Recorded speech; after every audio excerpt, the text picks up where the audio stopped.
পাকিস্তান আর বাংলাদেশকে একই চোখে দেখতে শুরু করেছে উগ্র হিন্দুত্ববাদী দেশ ভারত। বিশেষ করে দিল্লির বসানো আওয়ামী লীগের পতনের পর ভারতের চক্ষুশূলে পরিণত হয়েছে বাংলাদেশ। আন্তর্জাতিক সম্পর্ক বিশ্লেষকদের মত, ভারতের সাথে একাধিক বিরোধের জেরে বাংলাদেশেও অপারেশন পরিচালনা করতে পারে ভারত। এদিকে দেখা যাচ্ছে ভারত পাকিস্তান যুদ্ধ নিয়ে বাংলাদেশের পক্ষ থেকে বারবার বলা হচ্ছে যুদ্ধ চায় না। বাংলাদেশের নীতি নির্ধারকদের বলতে চাই, যুদ্ধ চায় না এসব বলে কি বোঝাতে চাচ্ছেন? যুদ্ধটা পাকিস্তানি কি চেয়েছিল? কাশ্মীরের পেহেলগামে মোদির নির্দেশে ভারতীয় গোয়েন্দারা নিজের দেশের মানুষ মেরেছে, ওইটাকে চরমপন্থী হামলা বলে পাকিস্তানে জড়িত থাকার দাবি করেছে। এরপর রাতে হামলা করেছে পাকিস্তানে, 40 জনের বেশি সিভিলিয়ান মেরে ফেলেছে, এর মধ্যে নারী আর শিশু আছে। হামলা করেছে মসজিদেও। মানে পাকিস্তান না চাইলেও ভারত পায়ে পাড়া দিয়ে যুদ্ধ বাঁধিয়ে দিল। ভারত নিজে যখন চেয়েছে যুদ্ধ শুরু করেছে। আমাদের ক্ষেত্রেও যুদ্ধ চাওয়া না চাওয়াতে কিছু যায় আসে না। একদিন হুট করে দেখবেন ভারতের পশ্চিমবঙ্গে একটা অতর্কিত হামলা হয়েছে, যে হামলা ভারত নিজেই করবে। এরপর ভারতীয় মিডিয়া বলে দিবে এটা বাংলাদেশ করেছে। যেই বলা সেই কাজ। রাতের বেলা আমার আপনার ওপর বোমা ফেলে চলে যাবে। যুদ্ধ চায় না, যুদ্ধ চায় না, শান্তি চায় বলে কোনো লাভ নাই, কারণ আপনার প্রতিবেশী তো শান্তি চায় না। এজন্যই কূটনৈতিক দিক থেকে চিন্তা করলে পাকিস্তানকে নিয়ে আমাদের দোয়া করতে হবে। পাকিস্তানের ভাগ্য আর আমাদের ভাগ্য এই উপমহাদেশে এক সুতোই বাঁধা। পাকিস্তানের পরমাণু বোমা শুধু পাকিস্তানকেই টিকিয়ে রাখে নাই, বরং ঢাকাকেও অক্ষত রাখছে দিল্লির কাছে থেকে। বাংলাদেশ আজ ভারতের চোখে চোখ রেখে কথা বলছে, নিজের ন্যায্য দাবি আদায়ের জন্য বিভিন্ন দাবি দাওয়া উপস্থাপন করছে, যেটা ভারতের কাছে একেবারে অবিশ্বাস্য। বাংলাদেশ এই সাহস কোথায় পেয়েছে? এখানে একটু হলেও পাকিস্তানের হাত আছে। পাকিস্তানের সাথে জোড়া লাগা সম্পর্কই এই সাহসের মূল।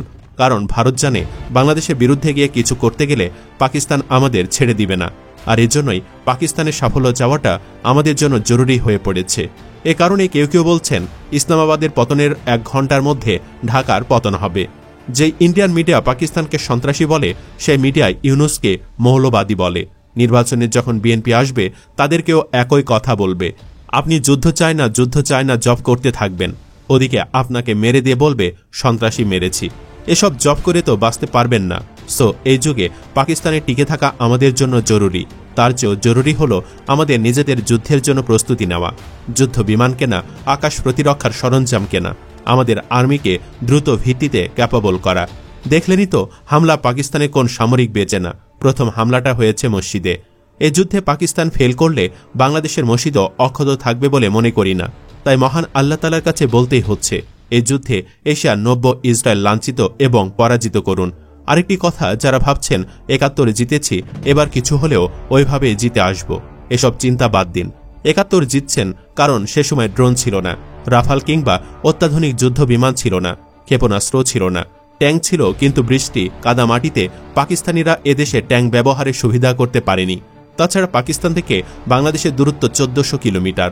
ইন্ডিয়ার সহায়তার কথা নাই বা বললাম। ধরেন পাকিস্তানে ভারত যে আক্রমণ করল, যদি সেমটা বাংলাদেশে করত, তাহলে কত হাজার মানুষ মরত ভেবে দেখছেন? আজকাল যুদ্ধ লাগলে কি দিয়ে জিতবেন? পার্টি দিয়ে, মুক্তিযুদ্ধের চেতনা দিয়ে, মার্চ টু দিল্লি দিয়ে, ফেসবুক যোদ্ধা দিয়ে, স্কুল কলেজ বিশ্ববিদ্যালয়ের পদধারী সভাপতি ও সহ সভাপতি দিয়ে, চাটাচাটি দিয়ে, 10টা হুন্ডা 10টা গুন্ডা দিয়ে, নির্বাচন দিয়ে?